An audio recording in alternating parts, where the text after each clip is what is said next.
I'll check and I will see if there are any updates to this incident. And if there are, come the end of the show, I will try to get back to this story. And if there are updates that are of value, I will try to get back to the listening audience and report those as well. Moving on to Breitbart.com. Headline: U.S. Supreme Court issues landmark decision. Constitution is void. January 18th, 2011, PRN Newswire, USN Newswire. The U.S. Supreme Court issued a landmark decision that serves to allow judges to void the Constitution in their courtrooms. The decision was issued January 18th, 2011. And the court did not even explain the decision. It gives the docket number in the article if you'd like to check this yourself. One-word decisions. Denied. Presented with this information and massive proof that was not contested in any manner by the accused judges, at least 6 of the justices voted to deny the petitions. Quote, there is no legal or factual basis whatsoever for the decisions of the lower courts in this matter. These rulings were issued for corrupt reasons. Many of the judges in the Northern District of Georgia and the 11th Circuit are corrupt and violate laws and rules, as they have done in this case. The Supreme Court must recognize this petition as one of the most serious matters ever presented to this court, unquote. Key questions answered negatively by the Supreme Court was whether federal courts must be stopped from operating corruptly and ignoring all laws, rules, and facts. By denying the petitions, SCOTUS has chosen to sanction corruption by federal judges and allow federal judges to void sections of the Constitution at will. William M. Windsor has been involved in legal action in the federal courts in Atlanta since 2006. Windsor was named a defendant in a civil lawsuit in which Christopher Glynn of Maid of the Mist in Niagara Falls swore under oath that Windsor did a variety of things, including the crimes of theft and bribery. Windsor stated under oath that Christopher Glynn made it up and lied about absolutely everything that he swore. Windsor then obtained deposition testimony from Glynn and the other managers of the Maid in the Mist boat ride, and they admitted under oath that charges against Windsor were not true. Despite this undeniable proof, 32-year federal judge Orinda D. Evans declared that the grandfather of 3 should not have fought the lawsuit, and she forced him to pay a fortune in legal fees of Maid in the Mist. Windsor appealed to U.S. Court of Appeals for 11th Circuit, but federal judges Dabina Hall, and Fay rubber-stamped Judge Evans' ruling.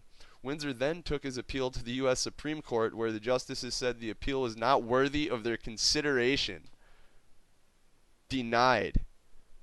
After attempting to get the case reopened with new evidence that proved fraud upon the courts and obstruction of justice, Judge Evans and Judge William S. Duffy committed a variety of crimes and violations of constitutional rights, as did judges with the 11th Circuit.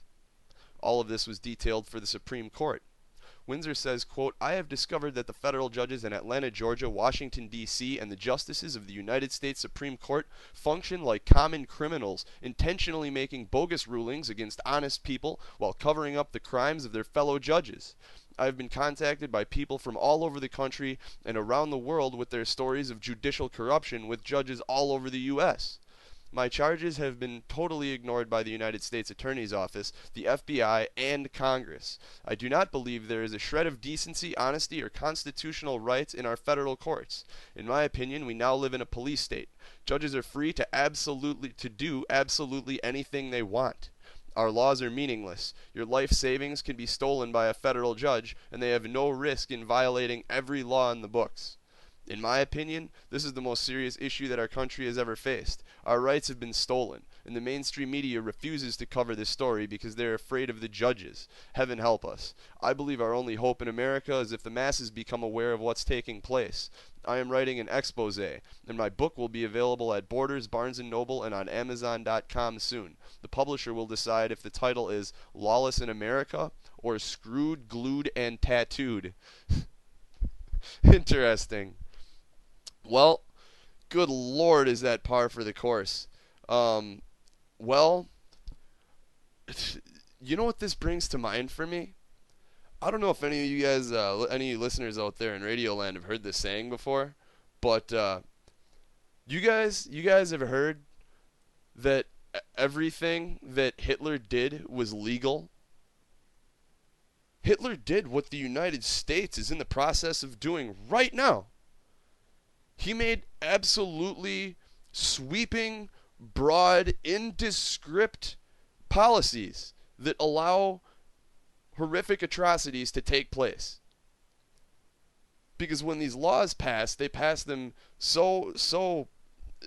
like I said, they word the legislation in such broad and sweeping terms that they can literally use such legislation to carry forward damn near anything they please in the future.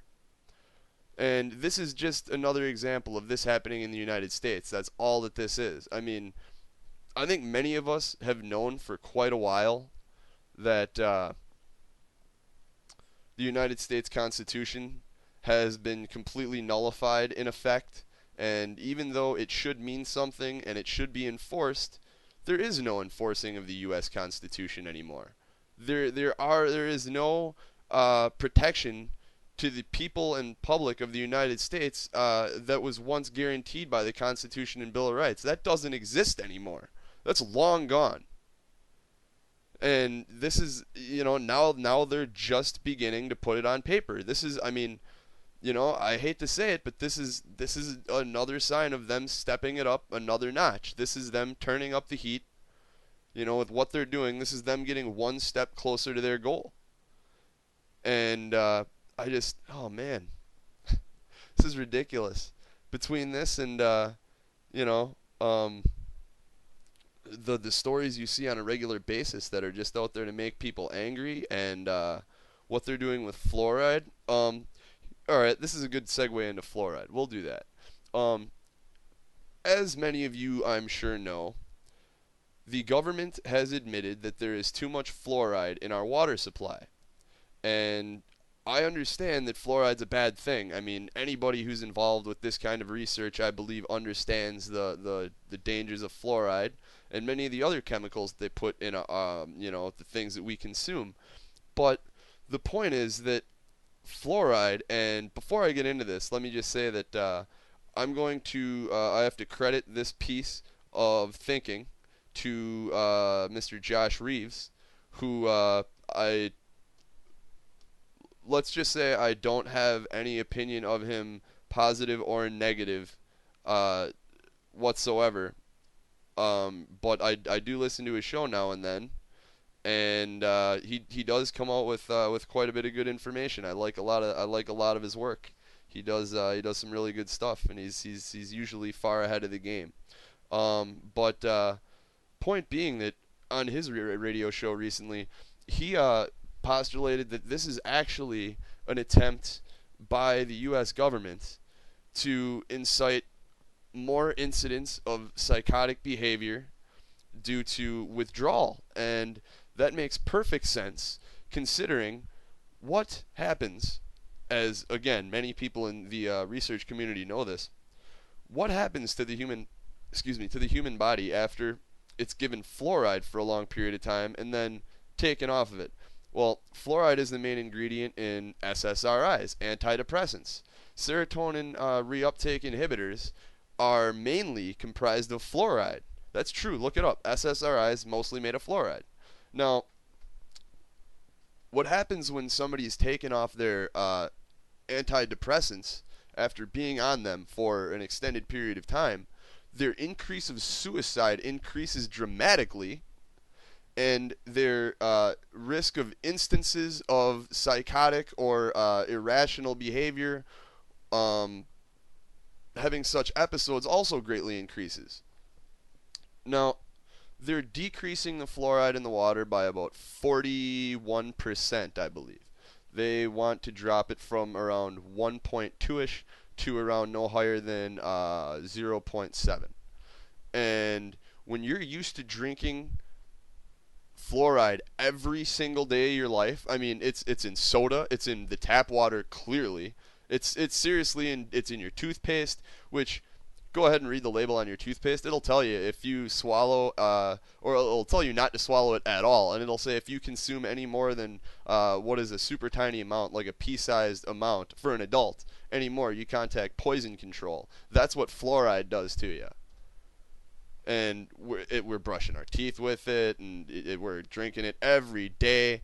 So, I mean, you look at what fluoride is, and look at what it's used to do in antidepressants, and look at the effects of what happens to these people after they come off their meds after being used to it for extended periods of time. And I mean, that's some pretty scary stuff. And I'm like, oh man, I don't like talking about fear on this show, and I don't like promoting that whole thing or whatever. But that to me, that's actually kind of scary. That's no good at all. I think it's a good piece of work. I think Reeves is spot on when it comes to that thinking. I do think it's a catch-22 in a way. There is a better solution, and the better solution is they should be weaning us off the fluoride. They should be decreasing the amounts from 1.2 to 1.1 to 1 to zero point 0.9 to zero point 0.8. Decrease it, gradually lower the levels of fluoride, like, every 2 months, and, wean us off over the period of like a year. That would make a lot more sense, wouldn't it? Oh, no, no. We're just going to decrease your dose by 40%. Thank you for making us more likely to be psychotic. That's great. So, that's where we are on that issue. And moving on. Headline out of activistpost.com.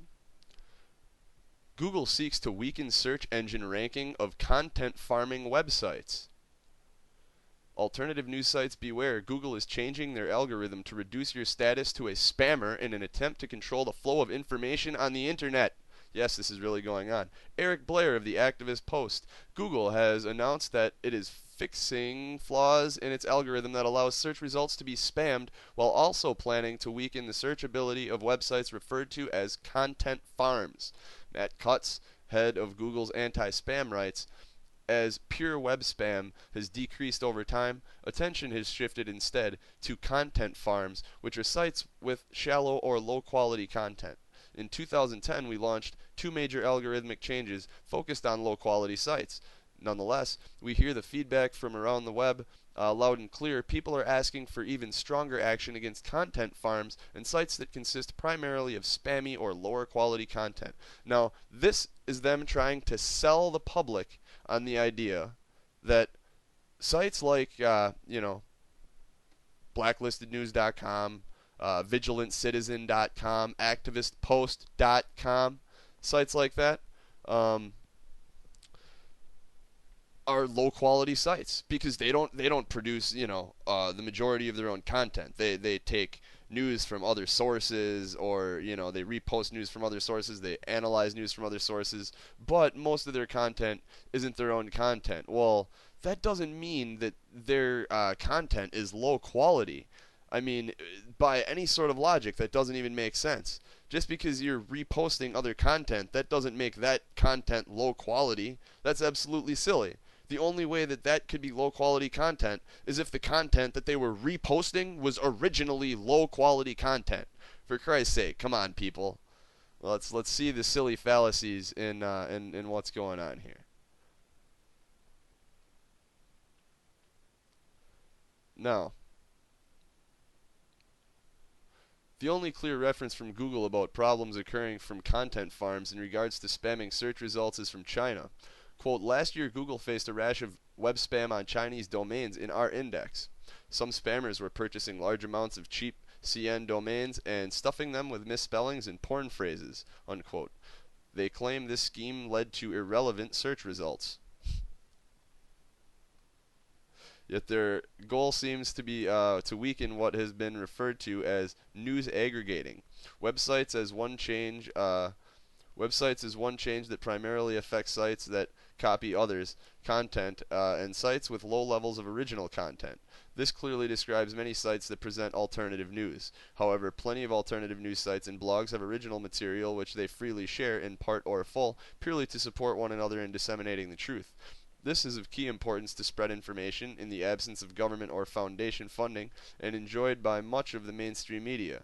It is also a counter to censorship, so that a free market of ideas can flourish where people can investigate facts for themselves rather than have opinions dictated from a limited number of sources. According to a recent cheerleading article by TechCrunch, content farms indeed include websites that post any duplicate content word for word. Quote, now finally it's